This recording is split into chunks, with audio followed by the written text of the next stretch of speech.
د روس ولسمشر ولادیمیر پوتین په سوچي کې د جرمني چانسلر انګلا مرکل هرکلی کړی دی. ټاکل شوی چې دواړه مشران د شام او یوکرين جګړو سربېره په نورو موضوعګانو خبرې وکړي.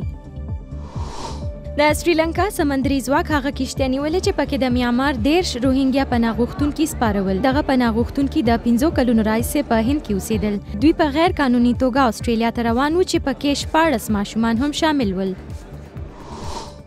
د چین په سینکیانګ سیمه کې یوه ماشومه چې 2 ګاډي ورباندې تیر شول خوندي پاتې شوې ده. په ویډیو کې ښودل کېږي چې دغه ماشومې سړک ته منډه کړه خو د یو ګاډي ډرایور ونه لیدله.